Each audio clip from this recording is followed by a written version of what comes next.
So welcome back again sa ating YouTube channel, guys. So kung bago pa lang dito sa channel ko, please kindly support my YouTube channel. Maraming salamat po.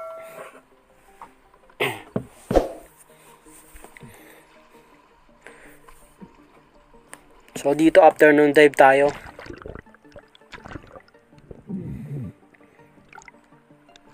So dito lang yung spot natin sa malapit.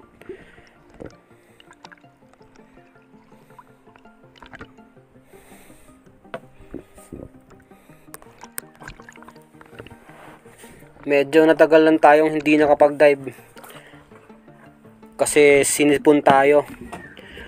Kaya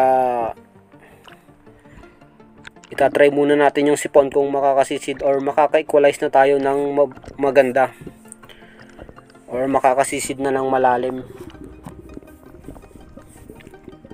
So pagkarating kaagad natin sa spot, dive agad tayo.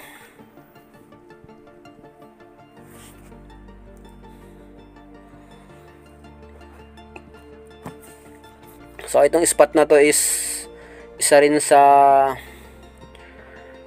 paborito kong pamanaan. Kasi sa malapit lang sila sa bahay namin, nilalakad ko lang. Yung iba kasi nagmumotor tayo.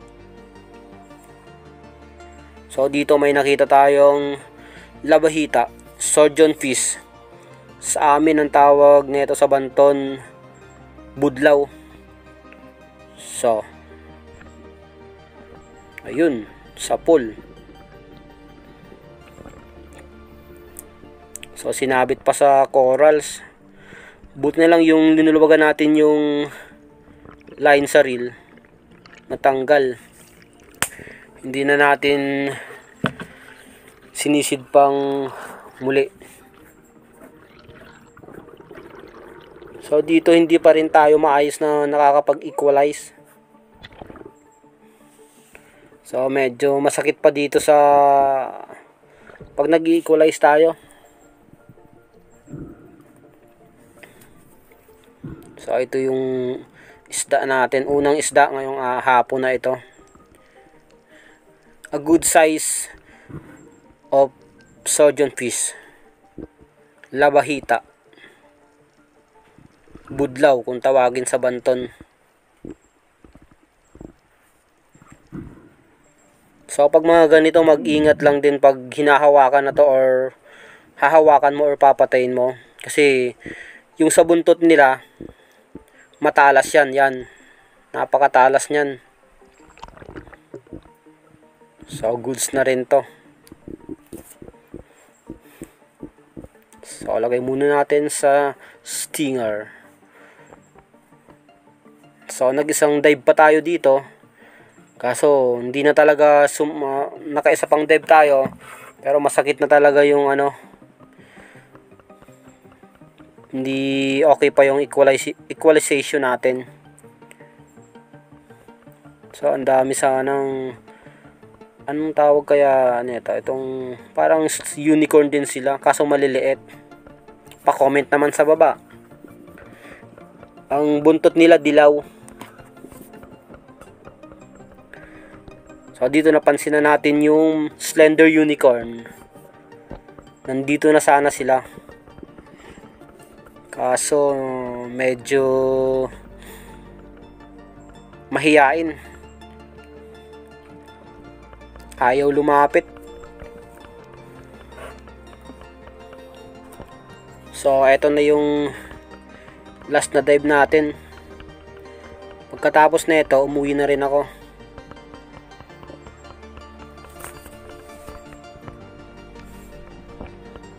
So pagkalipas ng ilang araw din, nag-try ulit tayong mag-dive. So dito medyo okay na yung sipon ko. Nakaka-equalize na tayo ng normal. Nakakapag-dive na tayo sa malalim. So ito ang unang dive natin ngayong araw na ito. Morning dive tayo dito.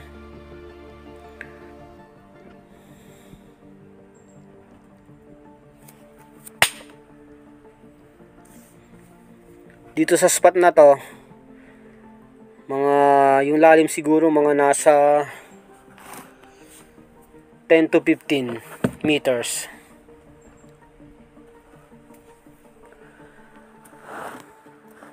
Dito kadalasan ako nakakakita ng king mackerel, dogtot. So pagkalapag natin, tingin-tingin lang sa paligid. Kaso napansin ko kaagad dito is wala yung mga bait, yung mga dalagang bukid. So pag ganon, medyo wala ring naghahunt na malalaki. So buti na lang sa unhan, nandyan yung mga grupo ng slender unicorn. Ayan sila, palapit. So eto, titirahin ko na sana pero biglang lumayo.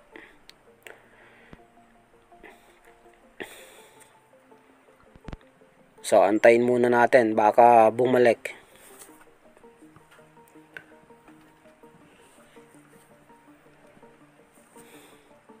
So ayun nga, bumalik. So tirahin na natin to, baka tirahin pa ng iba.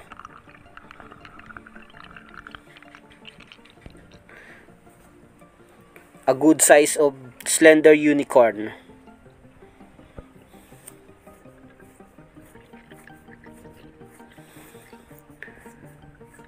Yung dati to nasa mababaw lang sila, yung grupo nito. Pumupunta lang sila sa 5 to 10 meters. Nahuhulihan ko sila doon. Kaso due to the activities of people, mga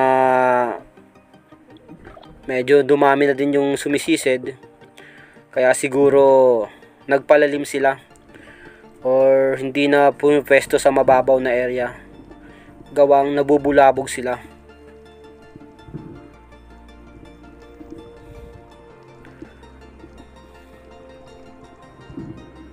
So ito, unang isda natin, a good size of slender unicorn. Tawag sa amin na ito kumay sa Banton. 2 kilos on scale. 2 kilo na rin to. Kaya goods na rin. So pagkalagay natin sa stringer yung isda, dive agad tayo. Pangalawang dive natin. At ito yung pangalawang isda natin. Same spot pa rin doon sa nahulihan natin ng slender unicorn.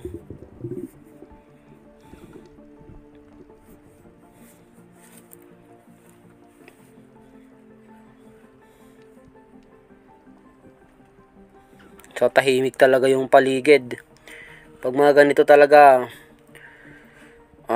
wala ka talagang or walang chance na makita ng malalaki.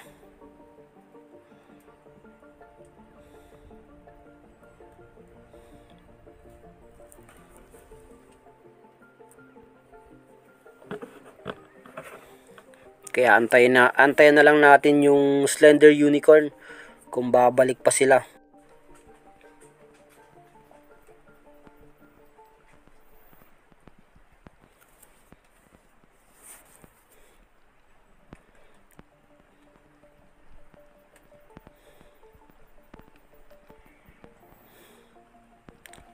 So ito na nga, bumalik sila. Kasi yung mga bumalik na, yung medyo maliliit na, mga nasa 1 kiluhin na to. Hindi na yung malalaki.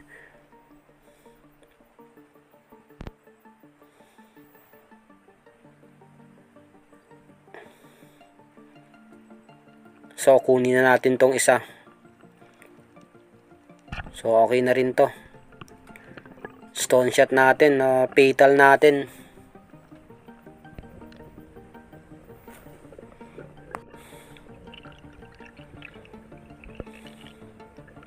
Good size na rin to pag mga ganito.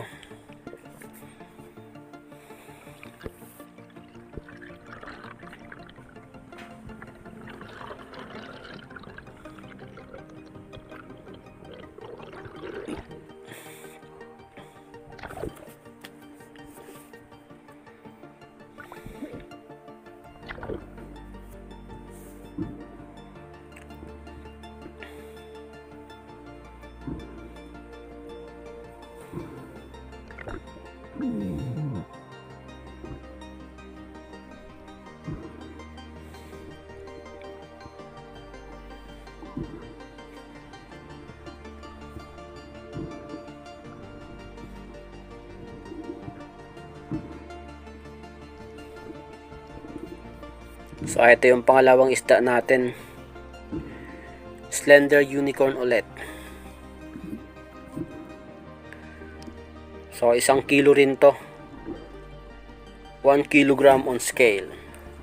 So pwede na rin to pang ulam. Since matagal tayong hindi nakatikim ng isda. So lumipat tayo ng ibang spot dito. Dito may nakita kaagad akong dalawang sweet lips. Ito nasa mababaw to. Mga 5 to 10 meters lang.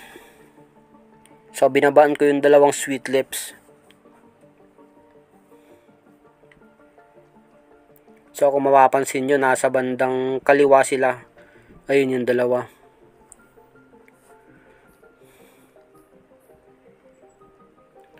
So dito, titirahin ko na sana yung isa pero hindi pa tayo nakapwesto ng maganda. Kaya hayaan muna natin. Pwesto muna tayo. So pagkalapag natin, pagkapwesto ng maganda, buti nilang bumalik agad. So eto. So tirahin na natin to, baka tirahin pa ng iba. Ayun, ganda ng pagkatama natin. Medyo na spine shot natin. Sweet lips. Ang tawag dito sa amin na ito, panapsapan dito sa Banton. Napakasarap din na isda.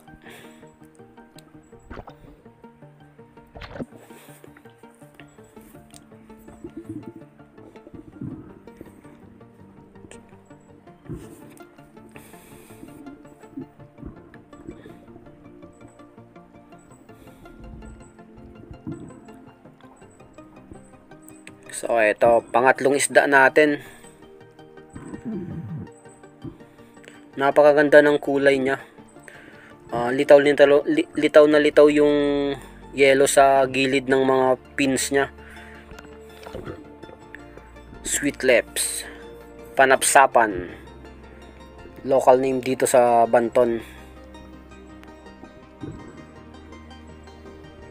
Napakasarap to, isigang din. Ihaw.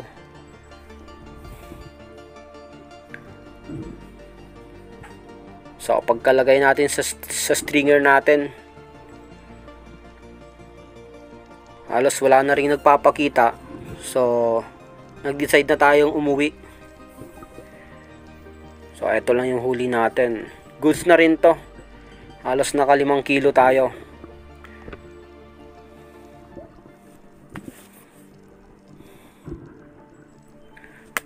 So maraming salamat nga pala sa palagi nanonood ng video natin. So hanggang dito na lang muna. Maraming salamat po. Hanggang susunod nating video.